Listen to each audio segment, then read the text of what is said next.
Welcome back, and thank you again for joining us for the Medical Alley Association series Leadership Through a Crisis. Joining us today is Chris Smith, Senior Vice President and General Manager of Ecolab. Chris, you helped lead arguably one of the most critical companies during COVID-19. And so I'm curious, when did the gravity of the COVID-19 pandemic really start to hit you, and what was going through your head? Well, we started to hear about it. Ecolab's a global company, so we started hearing our China operations, but it was still far enough away that I don't think I fully understood the magnitude of what was really going to happen. And I think when it finally hit me, I know this sounds funny, I'm a big NBA fan, it was when the NBA canceled their season as they had a couple outbreaks on the Utah Jazz. And that's when I realized the gravity of the situation. And my first thought was, how do we protect our team, our associates? We have 45,000 associates across the world. How do we protect them, those that are going in and each every day into hospitals in my business, as well as how do we protect our associates that are manufacturing these essential products that we knew were going to be needed in this fight against this disease. So if I'm hearing you right, your thought process was protect the company so that the company can protect the world. Is that right? Absolutely. It was such a shock to me too, because you think, how are we going to be able to go into to hospitals every day and help people, or schools, or restaurants, all these areas that we serve, food and beverage plants, all these places across the world that are essential to life. No better way to describe it than that. And while we have factories that you have a lot of people crammed into a small area. One site we have in Dominican Republic has 1,800 people in it. So how do you continue to manufacture medical supplies, essential medical supplies under those conditions, and have new workforce planning? How do you separate employees that are on an assembly line very close to each other? How do you ensure that you get those products out to the customers that need them the most? And we took some very I think conservative but safe measures because of how much we valued our associates' safety. In fact, we voluntarily closed our plant in the Dominican Republic for 2 weeks to repurpose how we work, our workflows, and how we went about ensuring that those associates were safe. We bus those associates in. So we had to figure out, how do you put them in a bus and keep them safe? So we had to use double the amount of buses and stagger the shift work and do various things to ensure that you continue to manufacture as well as keep associates safe. In fact, the other thing we even started doing is manufacturing masks. You couldn't get face coverings, but how do you protect your associates that are visiting customers as well as manufacturing essential medical supplies? So we repurposed production to actually create our own face mask for our associates. Wow. You know, I imagine your role must have had to have changed as a result of that. Can you tell me a little bit about that? Yeah, it's been a surprise. It's went by fast, but the biggest thing that I've learned about this is how dynamic the situation has been, and how things change almost hourly. When you have your supply of certain products 20 times what they were prior to the pandemic, it really changes your perspective. And my role has changed. I've become almost like a chief communication officer. How do you exhibit calm amongst your team? How do you coordinate? How do you stop rumors? How do you react and respond to various things happening in the marketplace? It was really a big change in how I had to operate as a leader. We started bringing the team together in town halls more frequently than we had before. We've answered questions, had an anonymous question box. We've had COVID stand downs daily with my leadership team. We've done everything we can do to increase the communication because it was so important, not just because we're working remotely now, but because of just how much things changed so rapidly as we went through this. The time has went fast since this started, but it's just amazing how much has happened. And sometimes you think, did that happen last week or a month ago? And it's hard to put it all in perspective some days. So I imagine that there was very little sleep for a while. No, there wasn't for quite a while. I remember the Uh, first Sunday I stopped working. I didn't work on a Sunday one day. I made a conscious decision not to work on a Sunday, I think about a month ago, and put my phone away and not communicate. And that felt good. Was there a lot of pressure leading one of the most important companies in the world during this pandemic? Yeah, there was. And, our customers really depend on us. And a lot of suppliers, as you probably heard, let the customers down. And my pressure was we're able to respond and give these customers the promise that we gave them to protect their environments, to protect their workers, to protect patients. And how are you able to do that? So I felt under extreme amount of pressure.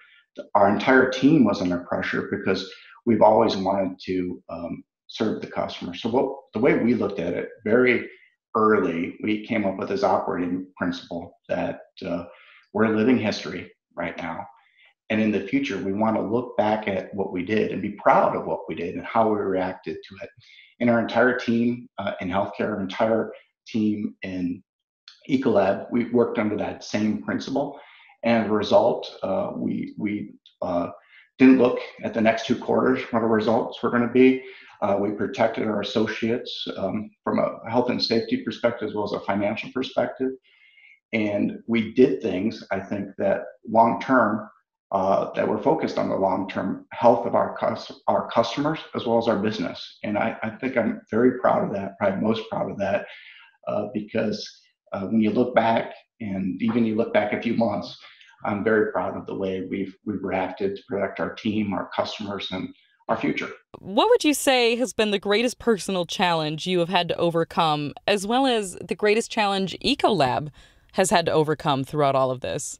Well, I think for me personally, how do you kind of take this team and pivot quickly?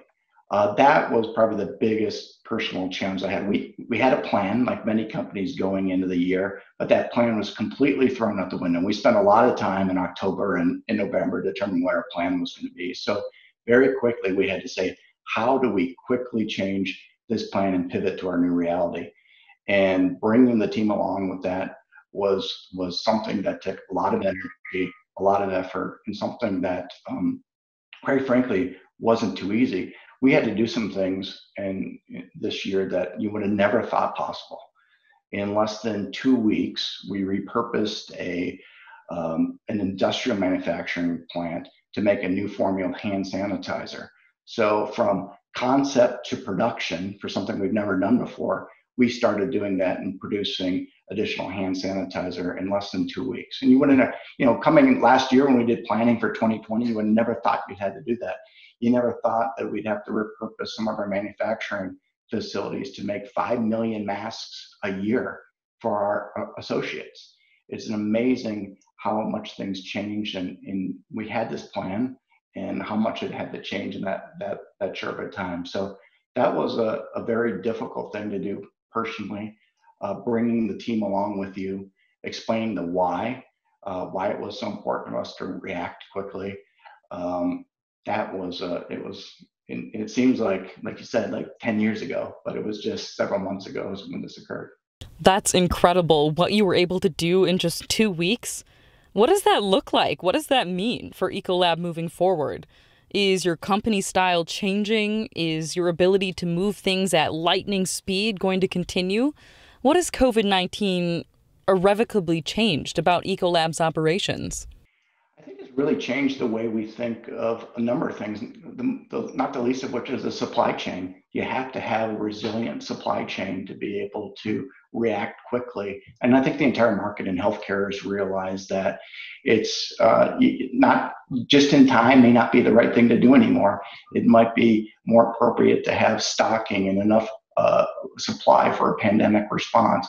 It also made us think about where we can flex easily. How can you repurpose things quickly and not take a lot of time doing it to respond to the customer's needs? And I think it's really made us even more sensitive. We've always been very sensitive about our customers' needs, but even more so now. How do you reopen a business? We never really had to think about that before, but how do you do that quickly and effectively for customers? And that's been that's been a big change for us and for now and going in the future.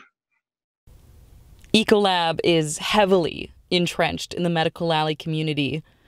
Were there any collaborations within Medical Alley that led to Ecolab being able to pivot so quickly? Well, there's been a lot, and I just feel blessed, living in this area. We moved up here about 6 years ago, and I joined Medical Alley earlier this year, Medical Alley Association, that is, and it really kind of resonated me with during this crisis what Medical Alley truly was. We collaborated with companies like Coloplast, who the number one thing we wanted to figure out is how do we help our joint customers. I thought that was amazing that we could get a call from another Minnesota company and jointly figure out how to help customers get product supply. We worked with the Mayo Clinic and 3M and the government regulations of how do you reprocess N95 masks. And that for me was something that I'm especially proud of. We went from a call from the Mayo Clinic on a Sunday morning to a Wednesday having equipment on site to be able to reprocess N95 masks, up to 6,000 masks a day. And that to me is a really, really amazing. And the other thing I think is impressive is the public-private partnerships. Ecolab is we've had numerous people working for the state of Minnesota to help procure PPE and make sure that the healthcare workers in Minnesota receive real PPE versus counterfeit PPE, and how do you get that quickly? How do you get that effectively and efficiently? And I felt that our organization has really stepped up to the plate in multiple areas, and as part of this community in Medical Alley, really been able to contribute. Speaking of Medical Alley, you also serve on the Medical Alley Association Board of Directors, which gives you a unique insight into what this industry's been up to since COVID-19 hit. I'd love to hear your thoughts on this industry's reactions to this pandemic. I think the biggest realization that I have is just how much this region leads in the medtech industry globally.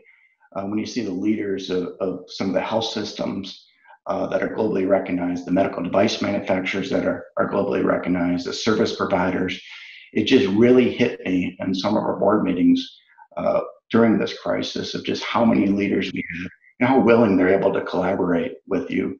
At my level, across the organization, there's organizations that are regulatory teams that are collaborating, finding new solutions. Our quality teams are collaborating to find new solutions, our sales teams, and all these groups came together. And that's really, and it shouldn't have been a realization. I should have known, right? That's why it's called Medical Alley. That's why it's called Medical Alley Association. That's the mission. But to seeing it in action and seeing the team respond, seeing how Shay and the team engaged the state of Minnesota, I think was very impressive. How can we help? We've done things as webinars and how do you prepare businesses to reopen with the Medical Alley Association.